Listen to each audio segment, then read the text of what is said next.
Okay guys, our Friday strength portion has been focusing on hip hinging, right? So today we're gonna do 4 rounds every 2 minutes. You're gonna complete 5 Romanian deadlifts. So Romanian deadlifts, you're gonna stand up tall first, okay, feet are right under the hips, and nice and slow, you're gonna push the hips back, keeping that bar close to the body as far as you can take it.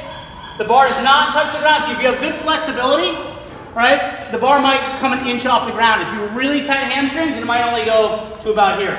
But the goal is to lower hamstrings controlled, all right, as far as you can. Stand back up, squeeze the butt at the top. Control the way down, and back up for 5 reps. So build up in weight. This is not maxing out, more controlled, really working on that range of motion. Feel that in the hamstrings a lot. 5 reps. You're gonna superset that with some core work. So here are your options. For 20 seconds, perform as many slow and controlled strict toes to bar that you can do, or just do a L sit or tuck hang. So here are your options. The strict toes to bar, very challenging. Flexibility will matter here, hip flexor strength. So ideally you keep your legs straight. I probably won't be able to do it. Let's see how I do. Keeping your legs straight. Controlled up and down, for 20 seconds, as many reps as you can do. That'll get hard really quickly. So you can do reduced range of motion, so maybe you can just get your legs above parallel and back down. Or you can try just something called a roll up, okay? So you're gonna lift your knees, leaning back, and control back down. Or just control knee raises as high as you can. If the movement is challenging for you, just do a hang. 20 seconds, hold in an L hang. This is not easy at all. Holding your feet above parallel for 20, or holding a tuck hang above parallel for 20. So those are your 2 movements for strength. Let's talk about conditioning. All right guys, conditioning, we have a little AMRAP here of running, deadlifts, and chest to bar pull-ups. So the run, meant to get your heart rate up, shorter distance, come back, go into the deadlifts. This is a classic weight. The prescribed weights are most common deadlift weight, 225 for guys, 155 for women. So it's a weight you're comfortable with. Ideally, there's gonna be touch and go off the ground. Here's what I mean by that. As you set up, create that tension in your hamstrings, chest is up, extension, tap, boom, you're able to do multiple reps, keeping that bar close to your body. Of course, as you get tired, you might have to break it down to singles, all right? So if you can't do repetitive reps, you do the pull, you drop the bar, reset, drop the bar every time. Lowering is where we see most of our problems happening and what makes you more sore. So if you don't feel good with the weight, lowering it down, don't round your back, all right?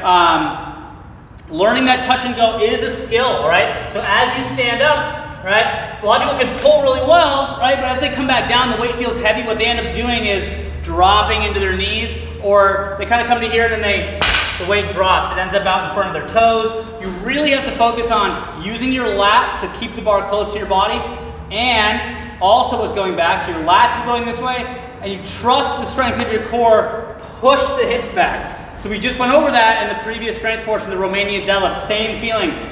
Push the hips back, load the posterior chain, don't drop straight down, okay? From there, into the chest to bar pull-ups. I always recommend, when it says chest to bar, to try, if you always just scale to regular pull-ups, start working into actually touching your chest. That last pulling from your chin down to your sternum is challenging. It's a different muscle group, and start working on it. So here's a couple different variations you can do.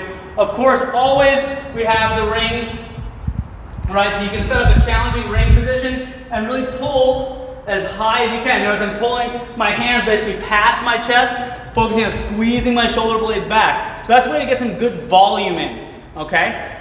From there, another easier version is a jumping chest to bar. So I find a bar, right, like this, where I can get a little bit of bend in my knee, okay? So you can adjust the height if you need, put a box under your feet or something, but jump and try to see what it feels like to pull your chest to the bar, okay? The thing I tell people when you notice it in the rings, the elbows need to pull back, not just straight down. If you pull straight down, you end up with this little gap. It's hard to close. So as you move into the band, so this gets into more advanced, legitimate, right? Focus on pulling the elbows back at the top. There's a little bit of reach with the chest, okay?